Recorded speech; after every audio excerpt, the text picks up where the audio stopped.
हाँ बच्चों, नमस्ते। आज हम वाक्य दोष का दूसरा दोष, अन्वय संबंधी दोष, ये शुरू करेंगे। कल के व्याख्यान में मैं शुरू करना चाह रहा था इसको, लेकिन थोड़ा व्याख्यान लंबा हो गया था, इसलिए मैंने इसको रोक दिया था। आज इसको पूरा करते हैं। अन्वय अन्वय का अर्थ है परस्पर आपस में संबंध। बात वाक्य की हो रही तो वाक्य में संबंध किनके बीच में होना चाहिए? शब्दों के बीच में होना चाहिए। जब वाक्य में शब्द प्रयोग किए जाते हैं तब वो क्या कहलाते हैं?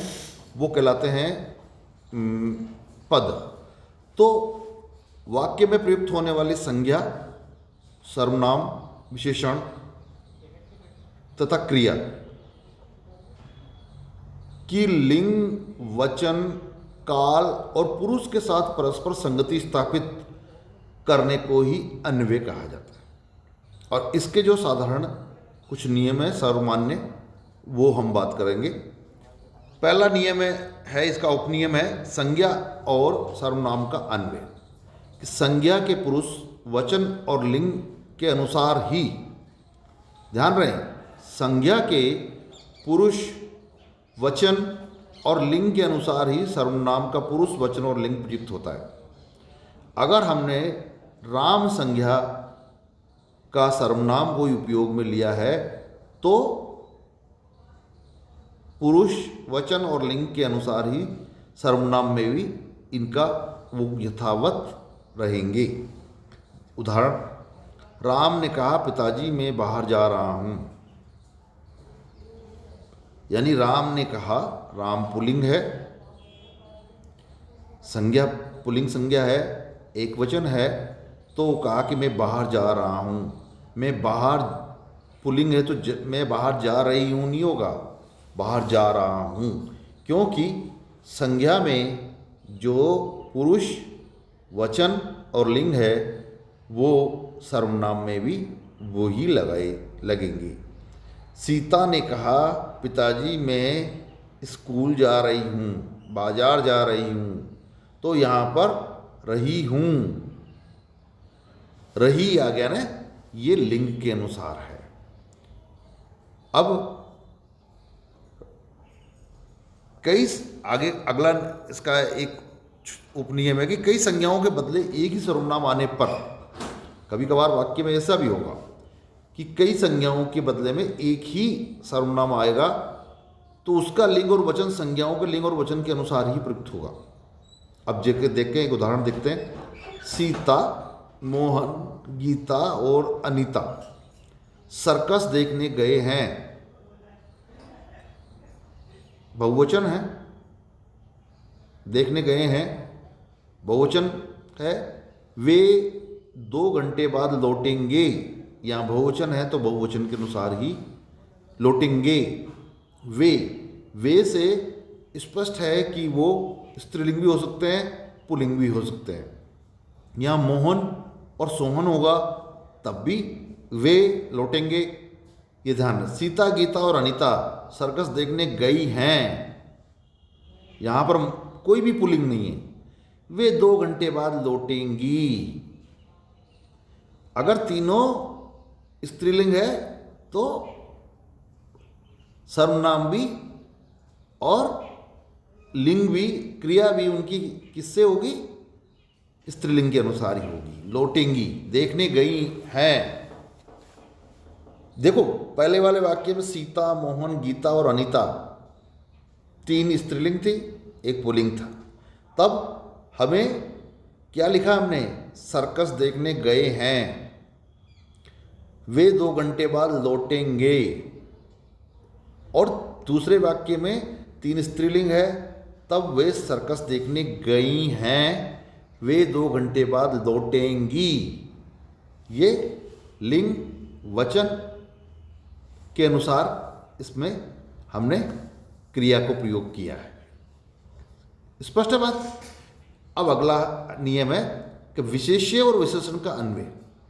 विशेष्य जिसकी विशेषता बताई जाती है, विशेषण वो जो विशेषता बता रहा हूं, तो विशेष्य के लिंग और वचन के अनुसार ही विशेषण का लिंग और वचन प्रयुक्त होगा। जिसकी विशेषता अगर पुरुष पुल्लिंग में बताई जा रही है तो पुल्लिंग के अनुसार ही विशेषण होगा, और स्त्रीलिंग की बताई जा रही है तो स्त्रीलिंग के अनुसार ही विशेषण होगा। छोटा भाई, छोटी बहन, छोटा भाई, छोटी बहन, नीला आकाश, नीली चादर, मीठा शहद, मीठी चीनी। स्पष्ट है। इसके कुछ उदाहरण वो अपवाद भी है, जैसे सुंदर वधु, सुंदर वर, ये अपवाद है। सुंदरी नहीं होगा, सुंदरी वधु नहीं होगा, सुंदरी कहलाएगा। तो कोई एक दो अपवाद भी आ जाते हैं जिनका बीच बीच में मैं जिक्र करता रहूँगा। एक विशेष्य के अनेक विशेषण होने पर उक्त नियम लागू होगा। वह नाटी, मोटी किंतु सौभाग्यवती महिला है। सौभाग्यवती महिला है। देखो 3 विशेषण है, नाटी है, मोटी है किंतु सौभाग्यवती महिला है। वह नाटा, मोटा किंतु सौभाग्यवान पुरुष है। क्लियर। तीसरा नियम, कर्म परसर्ग सहित हो या रहित हो। कर्म परसर्ग सहित हो या रहित हो, विशेषक के रूप में उसके विशेषण के लिंग और वचन का निर्धारण उसके अनुसार ही होगा। उसने अपना मकान बदल दिया, उसने अपनी किताब खो दी,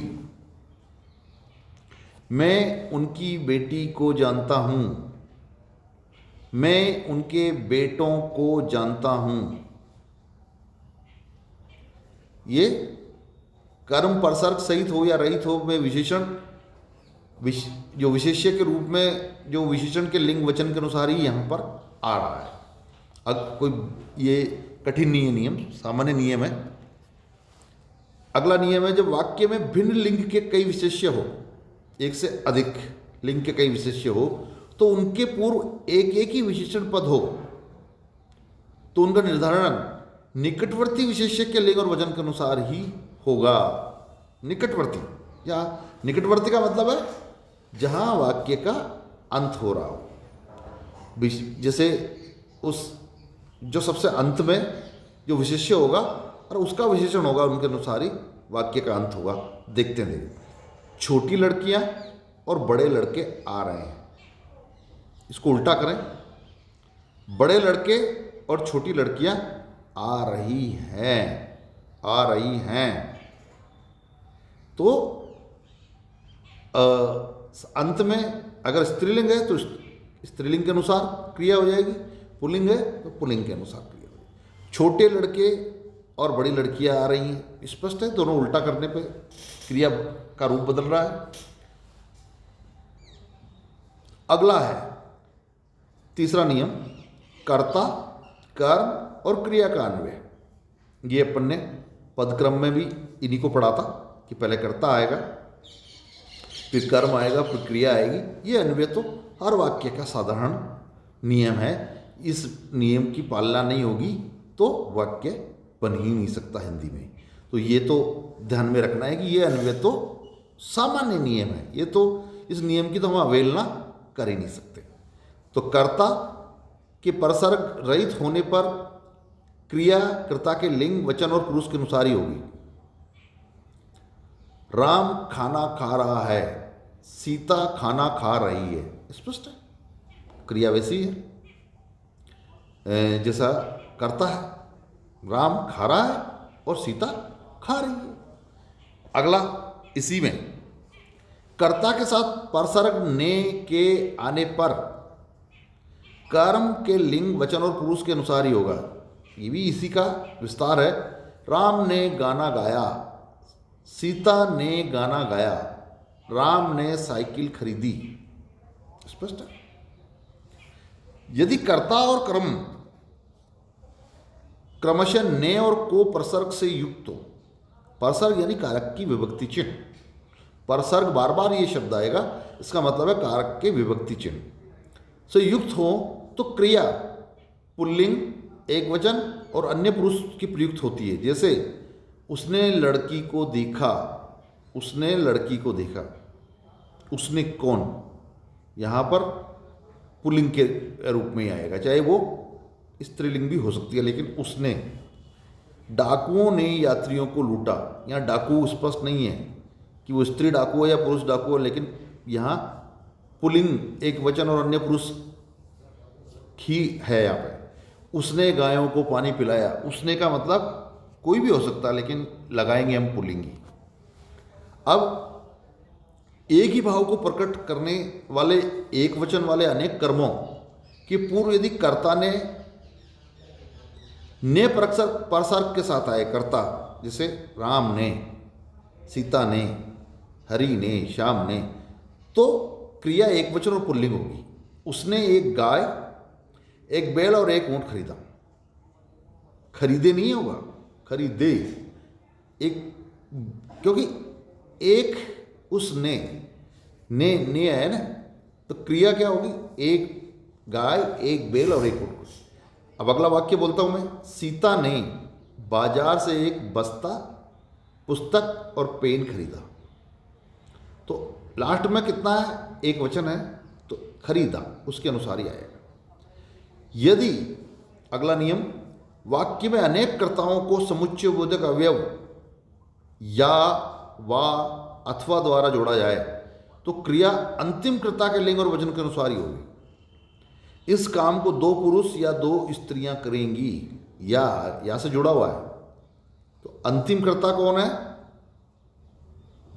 स्त्रीलिंग है, तो क्रिया भी क्या होगी? स्त्रीलिंग के अनुसार ही स्त्रियां करेंगी। इस काम को तीन स्त्रियां या दो पुरुष करेंगे, तो यहां पुल्लिंग के अनुसार हो गए। जो अंतिम जो भाग है उसके अनुसार ही क्रिया का रूप बदलेगा। एक पुरुष या एक स्त्री आएगी, या एक स्त्री या एक पुरुष आएगा। स्पष्ट है? अगला है आदर सूचक। वाक्य में क्रिया कर्ता के लिंग के अनुसार बहुवचन में प्रयुक्त होती है। कभी कभार हम किसी को आदर देते हैं, तो आदर देने समय हमें क्रिया को बहुवचन में, वे आ रहे हैं, महाराज आ रहे हैं, महारानी आ रही है, प्राचार्य आ रहे हैं, प्रोफेसर आ रहे हैं, ये हम आदर सूचक वाक्य में क्रिया कर्ता के लिंग के अनुसार बहुवचन में ही, महारानी आ रही हैं, बहुवचन में देंगे, एक वचन में नहीं, बहुवचन में देंगे। तो ये ध्यान रखना हमें। फिर अगला है कि वाक्य में दो भिन्न लिंगों के कर्ता होने पर यदि द्वंद्व समास के चिन्ह द्वारा, द्वंद्व समास का चिन्ह है योजक चिन्ह, एक छोटी सी रेखा, तो क्रिया पुल्लिंग बहुवचन में प्रयुक्त होती है। जैसे नर नारी मेला देखने गए,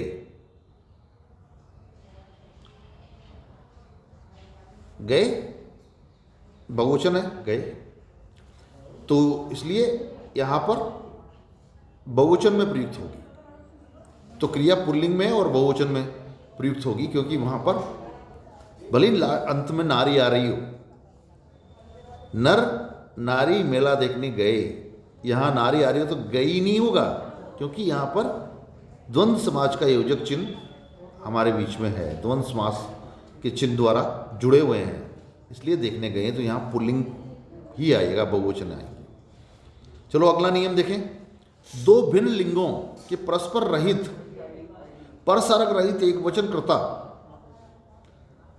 यदि और संयोजक से युक्त हो तो बहुवचन पुल्लिंग ही प्रयुक्त होगा। राम और सीता वन गए, तो बहुवचन और से जुड़े हुए हो, राम और सीता वन गए, तो यहां पर क्या है? बहुवचन पुल्लिंग में ही प्रयुक्त होगा। वन गए, गई नहीं, राम और सीता वन गई, गई नहीं होगा, गए, क्योंकि और से दोनों जुड़े हुए हैं। पिछले वाले में मैंने बताया कि द्वंद्व समास के योजक चिन्ह से जुड़े हुए हैं, यहाँ और से जुड़े हुए हैं। अगला नियम है, एक ही लिंग, वचन और पुरुष के अनेक कर्ता होने पर क्रिया उनके लिंग के अनुसार बहुवचन में प्रयुक्त होगी। जैसे सीता, गीता और श्यामा जा रही हैं, राम, श्याम और मोहन जा रहे हैं। स्पष्ट है। यदि अगला नियम, एक ही वाक्य में अनेक विभक्ति रहित भिन्न भिन्न लिंगों के कर्ता हो तो क्रिया बहुवचन में होंगी, परंतु उनका लिंग अंतिम कर्ता के अनुसार निर्धारित होगा। क्रिया तो बहुवचन में होगी लेकिन लिंग अंतिम कर्ता के साथ। इस काम को 2 पुरुष और 4 स्त्रियां दिन भर में कर लेंगी। इस काम को 4 स्त्रियां और 2 पुरुष दिन भर में कर लेंगे। अंतिम कर्ता के रूप के अनुसार ही यहाँ पर लिंग अंतिम कर्ता के अनुसार ही निर्धारित होगा। बहुवचन तो होगा ही होगा, क्रिया तो बहुवचन में होगी, लेकिन लिंग का निर्धारण अंतिम कर्ता के रूप में होगा। फिर अगला नियम है, यदि समान लिंग की एक वचन अप्राणीवाचक अथवा भाववाचक संज्ञा कर्म रूप में प्रयुक्त हो तो क्रिया समान लिंग की एक वचन में ही होगी। देखें सैनिक ने युद्ध में साहस और धैर्य दिखाया। सैनिकों ने युद्ध में साहस और धैर्य दिखाया, दिखाए नहीं साहब, बहुवचन है सैनिकों, तो यहाँ हम दिखाएं करें, नहीं दिखाए नहीं, दिखाया ही चलेगा। वह सीना पिरोना जानती है।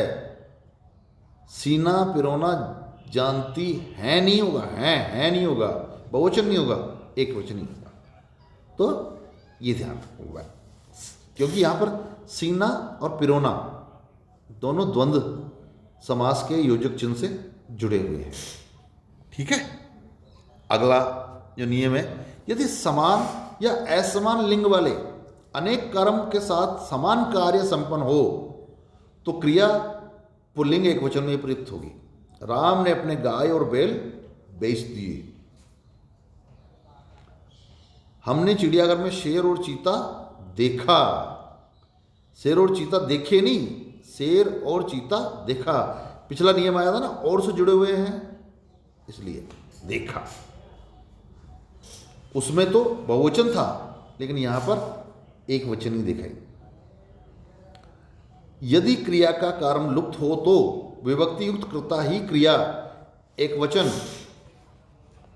पुल्लिंग एवं अन्य पुरुष में होगी। यदि क्रिया का कर्म ही लुप्त हो, मोहन ने देखा, या कर्म नहीं है, किसको देखा, क्या देखा ये पता नहीं, पर देखा। सीता ने पढ़ा, क्या पढ़ा, ये कर्म नहीं है, यहाँ पर लुप्त है। किताब पढ़ी, अखबार पढ़ा, मैगजीन पढ़ी, क्या पढ़ी, कुछ स्पष्ट नहीं है। तब क्या होगा, विभक्ति कर्ता की क्रिया एकलिंग पुल्लिंग और अन्य पुरुष में होगी। यहाँ सीता ने पढ़ी नहीं होगी, सीता ने पढ़ा। मोहन ने देखा, हरि ने देखा, हरि ने खाया, क्या खाया स्पष्ट नहीं है, इसलिए पुल्लिंग एक वचन, क्रिया क्या होगी, एक वचन पुल्लिंग और अन्य पुरुष में होगी। क्लियर ये बात। अब आगे चलते हैं कि जब क्रियार्थक संज्ञा कर्ता कारक के रूप में होती है तब उसकी क्रिया सदा एक वचन पुल्लिंग और अन्य पुरुष होते हैं। तब उसकी क्रिया हमेशा पुल्लिंग एक वचन और अन्य पुरुष। खाना खाने के बाद दौड़ना स्वास्थ्य के लिए हानिकारक है, हानिकारक है। खाना खाने के बाद दौड़ना, यहां पर अंतिम क्रिया क्या है, दौड़ना। मुख्य क्रिया दौड़ना है। खाना खाने गौण क्रिया, दौड़ना मुख्य क्रिया है। दौड़ना एक वचन, हानिकारक है और अन्य पुरुष में, पुल्लिंग में और अन्य पुरुष में है, तो ये भी स्पष्ट है। तो हमने आज